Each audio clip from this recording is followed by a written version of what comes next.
മത്തായി 6:19-20 തിരുവചനങ്ങൾ. മത്തായി 6:19-20. ഭൂമിയിൽ നിക്ഷേപം കരുതി വെക്കരുത്, ഭൂമിയിൽ നിക്ഷേപം കരുതി വെക്കരുത്. തുരുമ്പും കീടങ്ങളും അവ നശിപ്പിക്കും, തുരുമ്പും കീടങ്ങളും അവ നശിപ്പിക്കും. കള്ളന്മാർ തുരന്ന് മോഷ്ടിക്കും, കള്ളന്മാർ തുരന്ന് മോഷ്ടിക്കും. എന്നാൽ സ്വർഗത്തിൽ നിങ്ങൾക്കായി നിക്ഷേപങ്ങൾ കരുതി വെക്കുക. നിക്ഷേപങ്ങൾ കരുതി വെക്കുക. ഇതിന്റെ വിഷയം എന്ന് പറയുന്നത് എന്താ പറഞ്ഞിരിക്കുന്നത്? സ്വർഗത്തിൽ നിങ്ങൾക്കായി നിക്ഷേപങ്ങൾ കരുതി വെക്കുക. അപ്പോൾ നിങ്ങൾ ഓർക്കും സ്വർഗം എന്ന് പറഞ്ഞാൽ ഏതാണ്ട് തട്ടുംപുറത്തുള്ള മുകളിലുള്ള പരിപാടിയാണ്, അവിടെ എങ്ങനെ കൊണ്ടുപോയി എന്തോ നിക്ഷേപിക്കണേ, ഇങ്ങനെയുള്ള ചിന്ത ഒന്നും വേണ്ട. സ്വർഗം എന്ന് പറയുന്നത് കർത്താവിൻ്റെ മനസ്സാണ്. കർത്താവിൻ്റെ മനസ്സിൽ നിനക്ക് വേണ്ടി നിധി സൂക്ഷിക്കാൻ പറഞ്ഞിരിക്കുകയാണ്. മനസ്സിലായില്ലേ? കർത്താവിൻ്റെ മനസ്സാണ് സ്വർഗം. അവിടെ എന്താണ് നിന്നെക്കുറിച്ചുള്ള ഓർമ്മകളൊക്കെ ഉള്ള എവിടെയാണ്? കർത്താവിൻ്റെ മനസ്സിലാണ്. അതാണ് നമ്മുടെ സ്വർഗം. ഈശോയുടെ മനസ്സിൽ നമുക്ക് നിക്ഷേപം ഉണ്ടാകണം. മോസസിനൊക്കെ ഉണ്ടായ ഗുണമെന്ന്, നീ ഈ പറഞ്ഞ കാര്യവും ഞാൻ ചെയ്തു തരും. Take the bed of God. സ്തുതിക്കട്ടെ. ഹല്ലേലൂയ, ഹല്ലേലൂയ, ഹല്ലേലൂയ, ഹല്ലേലൂയ. നന്ദി, ഹല്ലേലൂയ, ഹല്ലേലൂയ, ഹല്ലേലൂയ, ഹല്ലേലൂയ, ഹല്ലേലൂയ, ഹല്ലേലൂയ.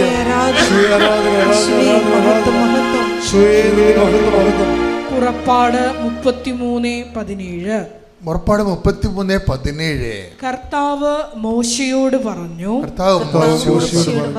നീ ആവശ്യപ്പെട്ട ഈ കാര്യവും ഞാൻ ചെയ്യും.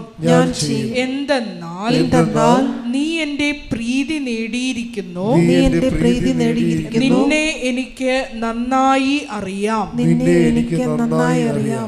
എപ്പോഴും ഞാൻ നിങ്ങളോട് പറഞ്ഞല്ലോ, ഇതൊരു സർട്ടിഫിക്കറ്റ്, ദൈവം കൊടുക്കുന്ന ഒരു സർട്ടിഫിക്കറ്റാണ്. ഒരു സർട്ടിഫിക്കറ്റിൽ കൊടുത്തിട്ട് പറയും എന്താണ്?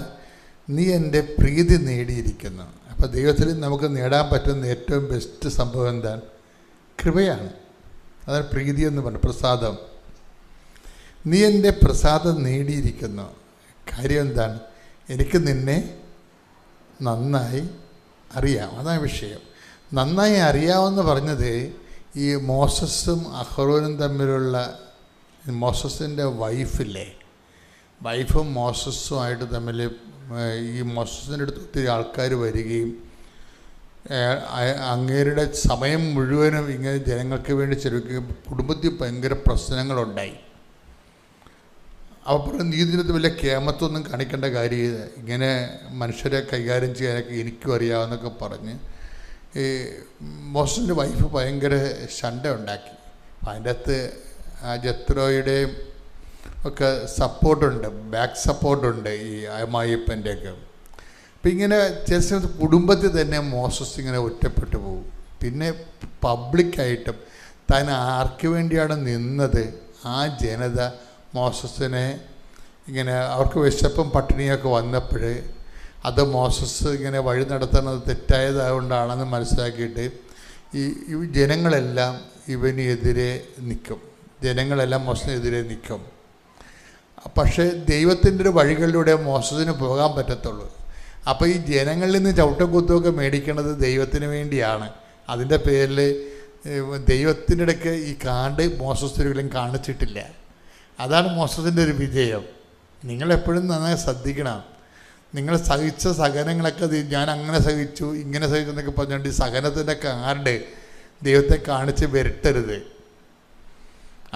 അത് ദൈവത്തിൻ്റെ കയ്യിലിരിക്കുന്ന കാര്യങ്ങളാണ്. നിങ്ങൾക്കറിയാമല്ലോ, എല്ലാ കാര്യവും ദൈവത്തെ പറഞ്ഞ് ബോധ്യപ്പെടുത്തിയിട്ട് നമ്മൾ ക്ലെയിം ഉണ്ടാക്കരുത്.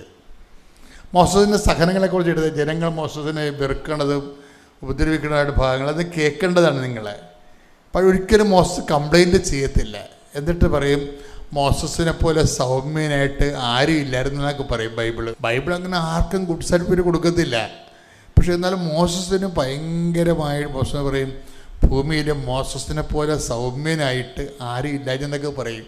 അപ്പം വ്യക്തിപരമായിട്ട് ഇയാളുടെ ഇൻവെസ്റ്റ്മെൻറ്റ് ഭയങ്കരമാണ്. ജനങ്ങൾ ചവിട്ടിക്കൂട്ടുമ്പോഴും വീട്ടിൽ തീകത്തുമ്പോഴും പൊള്ളുമ്പോഴും ഈ മനുഷ്യൻ പൊള്ളുന്ന കാര്യമോ ജനങ്ങളെ മുറിപ്പെടുത്തിയ കാര്യമോ ദൈവത്തോട് പറയത്തില്ല.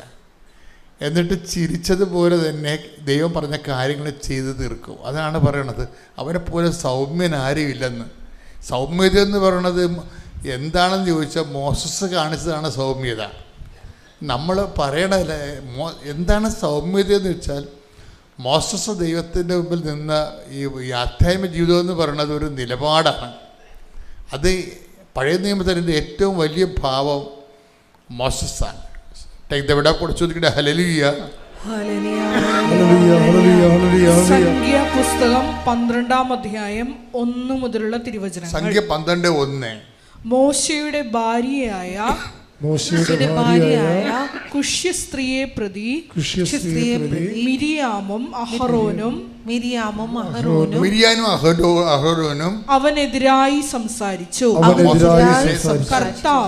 കർത്താവ് മോശ വഴി മാത്രമാണോ സംസാരിച്ചിട്ടുള്ളത്? ഞങ്ങളിലൂടെയും സംസാരിച്ചിട്ടില്ലേ എന്ന് അവർ ചോദിച്ചു. കർത്താവ് അത് കേട്ടു. മോശ ഭൂമുഖത്തുള്ള എല്ലാ മനുഷ്യരിലും വെച്ച് സൗമ്യനായിരുന്നു. അതിന്റെ വിഷയം കറുത്ത, അതായത് മോസസിന്റെ പാളയത്തിൽ പടയാണ്. ഭാര്യയും ബന്ധുക്കളും വീട്ടിലുള്ള ആൾക്കാരും എല്ലാം മോസസിനെതിരെ വരികയാണ്. എന്നിട്ട് ഇവരുടെ വർത്തമാനങ്ങളെല്ലാം, പക്ഷെ മോസസ് ദൈവത്തോട് പറയത്തില്ല, എനിക്ക് വീട്ടിൽ പ്രശ്നമാണെന്നുള്ള കാര്യം പറയത്തില്ല. ദൈവം പറഞ്ഞ കാര്യങ്ങളെല്ലാം ഇങ്ങനെ കണ്ണ് നിറഞ്ഞുകൊണ്ടിരിക്കുമ്പോഴും ചിരിച്ചുകൊണ്ട് ചെയ്തുകൊണ്ടിരിക്കും. അതാണ് വിഷയം. കണ്ണ് നിറഞ്ഞിരിക്കുമ്പോഴും ശരീരം വേദനിച്ചിരിക്കുമ്പോഴും സൗമ്യത കൈവിടാതെ ദൈവം പറഞ്ഞ കാര്യങ്ങൾ ചെയ്യും.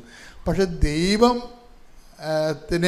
മോസസിനെ കുറിച്ച് വീട്ടിൽ പറഞ്ഞ കാര്യങ്ങളൊന്നും മോസസ് ദൈവത്തോട് പറയത്തില്ല. പക്ഷേ ബൈബിൾ വചനം എന്താ പറയണത്? മോസസ് പറഞ്ഞില്ലെങ്കിലും കർത്താവ് അത് കേട്ടെന്നാണ്. അതാണ് വിഷയം. അപ്പം നമ്മൾ ഒത്തിരി പറയാൻ നടക്കരുത്.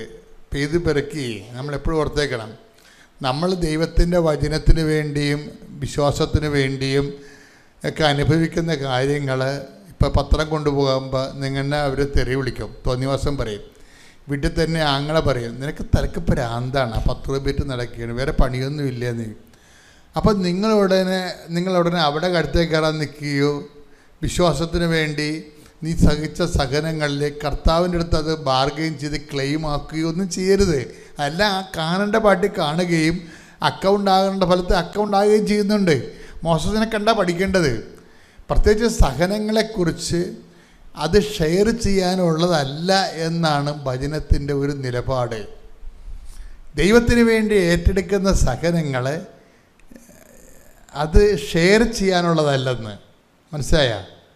അതാണ് അമ്മയും അങ്ങനെയാണ്, ഹൃദയത്തിൽ സംഗ്രഹിച്ചെന്നാണ് പറഞ്ഞത്. തന്നോട് തന്നെ പറഞ്ഞതാണ്, അല്ലാതെ നാട്ടുകാരോട് പറഞ്ഞതല്ല വിഷയം. നമ്മുടെ പല ഈ ഇന്ധന ചോർച്ചയും സംഭവിക്കുന്നത് അങ്ങനെയാണ്. പുത്തൻ പന്തക്കുസ്ത അനുഭവം നൽകണമേ എന്ന് പ്രാർത്ഥിക്കുന്നു. ലോകത്തിന്റെ അതിർത്തികൾ വരെ ഞങ്ങളെ സാക്ഷികളാക്കി ഉയർത്തണമേ എന്ന് പ്രാർത്ഥിക്കുന്നു. ഹല്ലേലൂയ, ഹല്ലേലൂയ, ഹല്ലേലൂയ.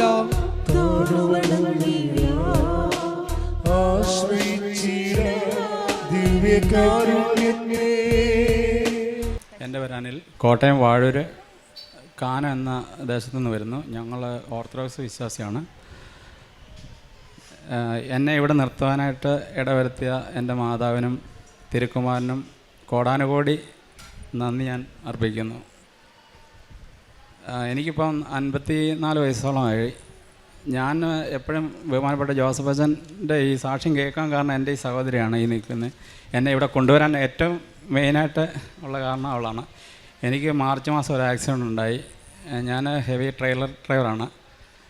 അപ്പോൾ എൻ്റെ കാലിലൊരു ജാക്കി വീണതിൻ്റെ ഫലമായിട്ട് അതൊരു മാസത്തോളം ഇരുന്ന്. ഏപ്രിലിലെ പെസഹ വ്യാഴാഴ്ചയ്ക്ക് തൊട്ട് മുമ്പേ ദിവസം ഞാൻ വണ്ടി കോട്ടയത്ത് കൊണ്ടിട്ടിട്ട് വീട്ടിൽ വന്ന സമയത്ത് എനിക്ക് ചെറുതായിട്ടൊരു പെയിൻ അനുഭവപ്പെടുകയും, അപ്പോൾ എൻ്റെ സഹോദരി പറഞ്ഞല്ലോ ഞാൻ തികഞ്ഞൊരു മദ്യപാനിയായിരുന്നു. അത് ഒരുപാട് മദ്യപാനവും കാര്യങ്ങളുമായിട്ട് എൻ്റെ ലൈഫ് തന്നെ എൻ്റെ കൺട്രോളിലല്ലാത്തൊരു സമയത്താണ് എനിക്ക് ആക്സിഡൻ്റ് ഉണ്ടാകുന്നത് തന്നെ. അപ്പോൾ പ്രസവാഴ്ച വീട്ടിൽ വന്ന ശേഷം എൻ്റെ കാലിന് വേദന അനുഭവപ്പെടുകയും ഇവരുമായിട്ടൊന്ന് ഞാൻ വർഷങ്ങളോളം ഒരു 4 സഹോദരിമാരാണ് എനിക്കുള്ളത്. ഇതെൻ്റെ നേരെ മൂത്തയാളാണ്. എൻ്റെ ഇളയ ഒരു സഹോദരിയുണ്ട്. ബാക്കി മൂത്ത 3 പേരാണ്. 1 ഇവളും അവളുടെ മൂത്ത 2 പേരുണ്ട്. അങ്ങനെ 4 പെങ്ങന്മാരാണ് എനിക്കുള്ളത്. ഇവരുമായിട്ടൊന്നും ഞാൻ അങ്ങനെ ഒരു ഇടപെടിയിലെ കാര്യങ്ങളൊന്നുമില്ല. വർഷങ്ങളായിട്ട് ഞാൻ എൻ്റേതായിട്ടുള്ള ഒരു അങ്ങനെ പോവുകയാണ്. ഞാൻ വെളിയിലായിരുന്നു 18 വർഷം. കുവൈറ്റ്, ദുബായ് എല്ലാം കറങ്ങി. ഇവിടെ മാരാരിക്കുളത്ത് ഞാനൊരു റിസോർട്ടിൻ്റെ മാനേജറായിട്ട് വർക്ക് ചെയ്തിട്ടുണ്ട്. പക്ഷേ ആ സമയത്ത് അത് 2020 കൊറോണയ്ക്ക് ശേഷമാണ്. പക്ഷേ ഞാനിവിടെ ഇതിലെ പല പ്രാവശ്യം കടന്നു പോകുന്ന സമയത്ത് 3.5-4 കിലോമീറ്ററേ ഉള്ളൂ. പക്ഷേ അന്നേരം ഒന്നും ഞാൻ ഈ കൃപാസനം കാണുമ്പോൾ ഇവിടെ കയറണമെന്നോ വരണമെന്നോ ഒന്നും ഇല്ലായിരുന്നു. 4 കിലോമീറ്റർ 5 കിലോമീറ്ററേ ഉള്ളൂ. അവിടെ വന്ന് താമസിക്കുന്ന ഗസ്റ്റുകൾ വരെ ഞാൻ ഇവിടെ കൃപാസനത്തിൽ വരുമെന്ന് പറയുമ്പോൾ ഞാൻ അവരോട് ചോദിക്കും ഇതെന്താണ് സംഭവം കാര്യങ്ങൾ. അവർ പറയും ഇവിടെ അമ്മ പ്രത്യക്ഷപ്പെട്ട സ്ഥലമാണ്, ഇവിടെ ഒരുപാട് അനുഗ്രഹങ്ങൾ നമ്മൾക്ക് കിട്ടും. പക്ഷേ അന്നേരം ഒന്നും നമ്മൾ ലൗകിക ജീവിതത്തിലാണ് ഞാൻ നടന്നുകൊണ്ടിരുന്നത്. അതിനുശേഷം ഈ മാർച്ച് മാസത്തെ ഈ ആക്സിഡൻറ്റ് ഏപ്രിലാണ് എനിക്ക് കാല് സർജറി ചെയ്യണമെന്ന് പറഞ്ഞ് ഹോസ്പിറ്റലിൽ ചെന്നപ്പോൾ ഫുള്ളി ഇൻഫെക്റ്റഡായി. എനിക്ക് ക്രിയാറ്റിൻ കൂടി എൻ്റെ കിഡ്നിയെ ബാധിച്ചു. അതുപോലെ തന്നെ എനിക്കത് ഷുഗർ ഹൈ ആയി എന്ന് പറയുമ്പോഴത്തേന് ഏകദേശം കാല് ഇത് മുറിച്ച് മാറ്റേണ്ട ഒരു സ്റ്റേജിലേക്ക് എത്തി. എന്നിട്ട് ഞാൻ ഹോസ്പിറ്റലിൽ ചെന്ന് ഡോക്ടറിനോട് പറഞ്ഞ് അല്ല ഇത് കട്ട് ചെയ്ത് കളയണം, അപ്പം നിങ്ങൾക്കിത് ഇൻഫെക്റ്റഡായി ഓൾറെഡി മുകളിലോട്ട് കയറിയിട്ടുണ്ടെന്ന് പറഞ്ഞു. അപ്പോൾ ഞാൻ പറഞ്ഞു ഡോക്ടർ അത് നമുക്കതൊന്ന് നോക്കാം, എനിക്ക് എന്തായാലും ചെയ്യാൻ പറ്റുവാണെങ്കിൽ ഡോക്ടർ ചെയ്യാൻ പറഞ്ഞു. പുള്ളി പറഞ്ഞു ഞാൻ മാക്സിമം ചെയ്യാമെന്ന് പറഞ്ഞു. ആ സമയത്ത് എന്നെ 2.5 മണിക്കൂറോളം കാഞ്ഞിരപ്പള്ളി ഹോസ്പിറ്റലിൽ ഗവൺമെൻറ് ഹോസ്പിറ്റലിൽ സർജറി ചെയ്തു. അതിനുശേഷം മെഡിക്കൽ കോളേജിലേക്ക് എന്നെ റെഫർ ചെയ്തു. അപ്പോൾ എൻ്റെ അമ്മ മാത്രമേ ഉള്ളൂ കൂടെ. എൻ്റെ വൈഫ് 2010 പുള്ളിക്കാരി ഒരു ആക്സിഡൻറ്റ് മരണപ്പെട്ടു പോയതാണ്. എനിക്കൊരു മോളുണ്ട്, അവളിപ്പം +2 കഴിഞ്ഞു. അത് കഴിഞ്ഞിട്ട് ഡോക്ടർ എന്നെ റെഫർ ചെയ്ത കൂട്ടത്തിൽ അമ്മയ്ക്ക് ഏകദേശം 86 വയസ്സോളം ഉണ്ട്. പുള്ളിക്കാരി ഏജ്ഡാണ്.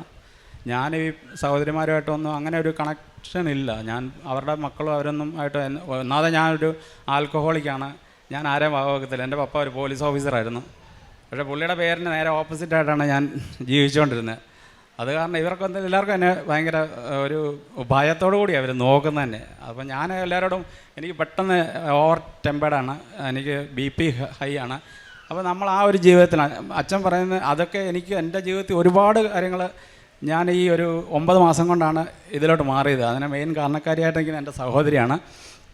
അപ്പോൾ ഞാൻ ഹോസ്പിറ്റലിൽ കിടന്ന സമയത്ത് അതിഭയങ്കരമായ വേദന, കാലിൻ്റെ അവസ്ഥ. അന്നത്തെ ഇത് ഓൾറെഡി ഇത് മൊത്തം കട്ട് ചെയ്ത് കളഞ്ഞായിരുന്നു. ആ ഉള്ളിലെ ദശയും മൊത്തം എടുത്ത് കളഞ്ഞായിരുന്നു. പക്ഷേ എനിക്ക് കാല് കുത്താനായിട്ട് സാധിക്കാതെ ഇതൊരു 4 മാസത്തിന് ശേഷമുള്ള അവസ്ഥയാണ് എൻ്റെ ഈ കാലിൻ്റെ അവസ്ഥ. അന്നേരം ആ സമയത്താണ് എൻ്റെ സഹോദരി അവിടെ വരുന്നത്. അവളെന്നോട് പറഞ്ഞു ഒരു കാര്യം ചെയ്ത് ഇത് ഒരിക്കലും ഒരു മുറിവ് അങ്ങോട്ട് ഇതാകുന്നില്ല. എനിക്ക് ഇത് ഷുഗർ കയറിയിട്ട് എനിക്ക് ക്രിയാറ്റിൻ കുറയുന്നില്ല. അപ്പോൾ അതിഭയങ്കര വേദന. അവരൊരു പാരസെറ്റമോളല്ല വേറെ പെയിൻ കില്ലേഴ്സ് ഒന്നും തരുന്നില്ല. അപ്പോൾ എൻ്റെ സഹോദരി വന്നിട്ട് പറഞ്ഞ് ഒരു കാര്യം ചെയ്യും, ഉപ്പുണ്ട് കൃപാസനത്തിലെ വിശുദ്ധ ഉപ്പും തൈലമുണ്ട്, ഇത് പുരട്ടി അത് നോക്കാതെ ഒരുപാട് നീ രക്ഷപ്പെടുമെന്ന് പറഞ്ഞു.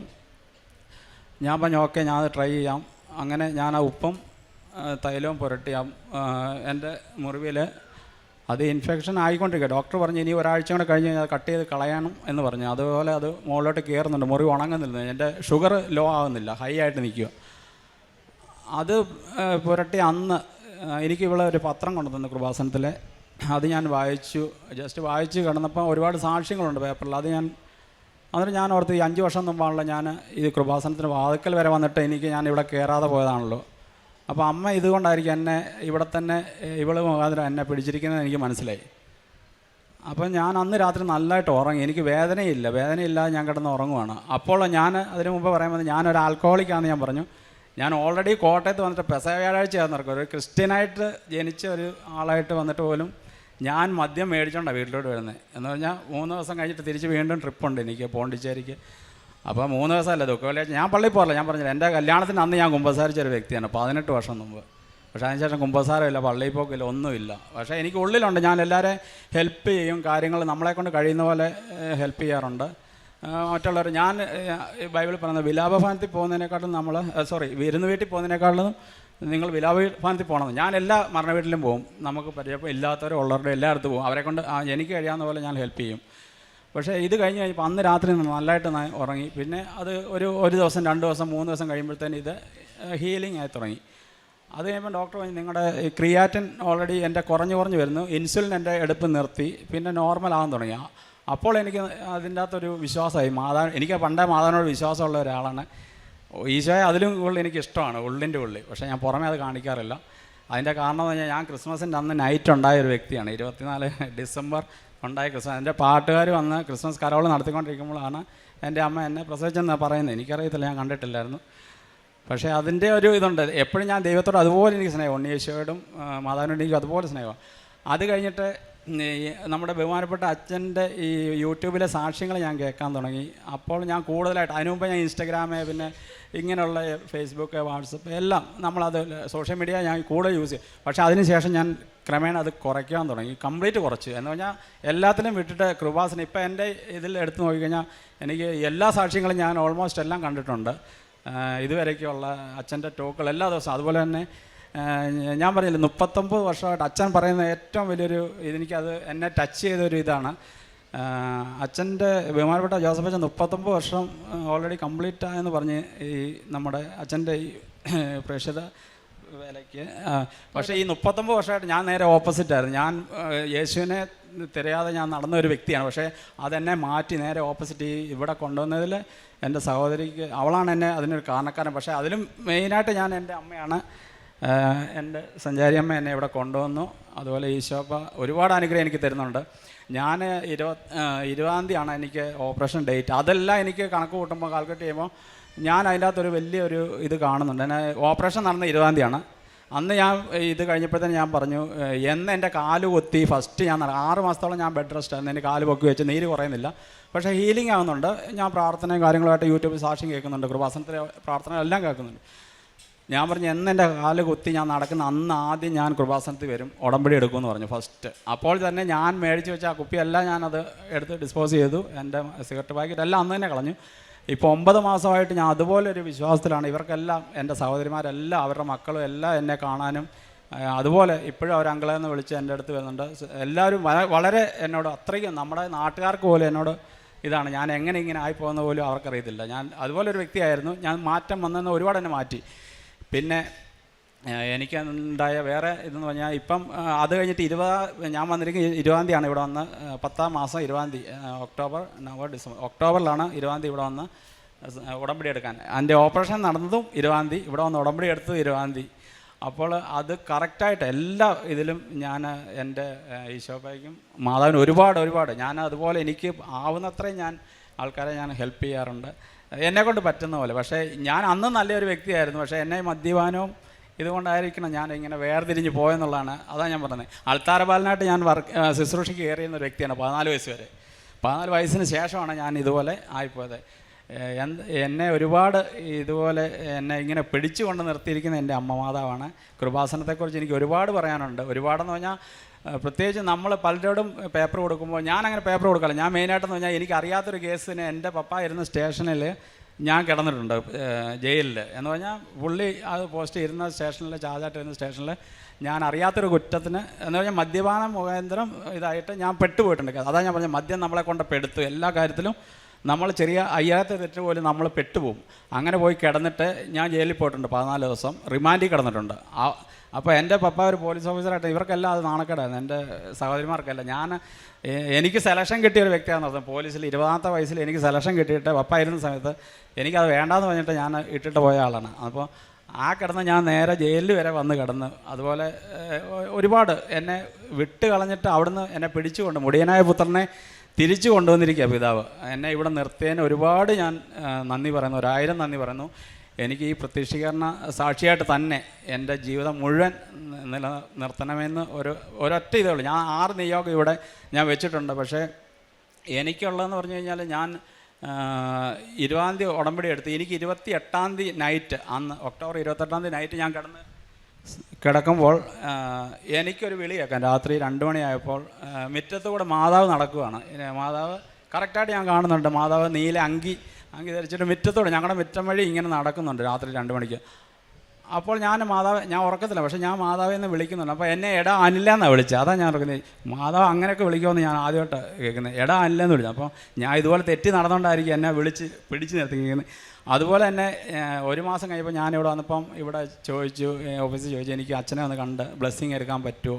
അപ്പോൾ പറഞ്ഞില്ല, 3 മാസം കഴിയണമെന്ന് പറഞ്ഞു, നിങ്ങളത് ഉടമ്പടി പൂർത്തിയാക്കണം. പക്ഷേ ഞാൻ കറക്റ്റായിട്ട് അതെല്ലാം കണ്ടിന്യൂ ചെയ്യുന്നുണ്ട്. അതിനുശേഷം ഞാൻ കഴിഞ്ഞ മാസമാണ് ഇവിടെ വന്നിട്ട് പോയത്. അതുപോലെ 7-ാം തീയതി ഇവിടെ അമ്മ പ്രത്യക്ഷപ്പെട്ട ഇവിടെ ഞാൻ വന്നിട്ട് രാവിലെ 8 മണിക്ക് വന്ന ഞാൻ 1:30 ആയപ്പോഴാണ് ഇവിടെ കയറി അമ്മയുടെ അമ്മയുടെ ബ്ലെസ്സിങ് എനിക്ക് കിട്ടിയത്. എന്നിട്ട് പോലും എനിക്ക് ചൂട് സഹിക്കാനായിട്ടുള്ള എനിക്ക് എങ്ങനെയാണെന്നറിയാം, അല്ലെങ്കിൽ ഞാൻ ഒരു 10 മിനിറ്റ് പോലും ഞാൻ വെയിലത്ത് നിൽക്കുന്ന ഒരു വ്യക്തിയല്ല. പക്ഷേ എനിക്ക് അതെല്ലാം തന്ന് എന്നെ ഇവിടെ വരെ എത്തിച്ച് ഈ നിമിഷം വരെ എന്നെ ഇങ്ങനെ നിർത്തിയിട്ടുണ്ട് എൻ്റെ അമ്മ. എന്ത് പറഞ്ഞാലും എനിക്ക് തീർച്ചയായിട്ടും എനിക്ക് എൻ്റെ ഉള്ളിൽ നിന്നുള്ള കാര്യങ്ങളാണ്. അതുപോലെ എൻ്റെ കാലിപ്പോൾ നിങ്ങൾക്ക് കാണാൻ പറ്റും, ഇതുപോലെയാണ് ഹീലിംഗ് ആയിട്ടുണ്ട്, മൊത്തമായിട്ട് ഫുള്ള് ഹീലിംഗ് ആയി, കംപ്ലീറ്റ് ഇതായി എനിക്ക് നടക്കാൻ പറ്റുന്നുണ്ട്. അതെൻ്റെ അമ്മ മാതാവ് തന്ന ഒരുപാട് അനുഗ്രഹമാണ്. ഇനിയും ഞാൻ അതുപോലെ തന്നെ എൻ്റെ അമ്മ മാതാവിനും തിരുക്കുമാരനും ഒരുപാട് എന്നെക്കൊണ്ട് ആവുന്ന പോലെ ഞാൻ പ്രേക്ഷിത പ്രവർത്തനം ചെയ്യുന്നുണ്ട്. മറ്റുള്ളവരോട് ഞാൻ പറഞ്ഞു കൊടുക്കാറുണ്ട്, എൻ്റെ കാല് കാണിക്കാറുണ്ട്.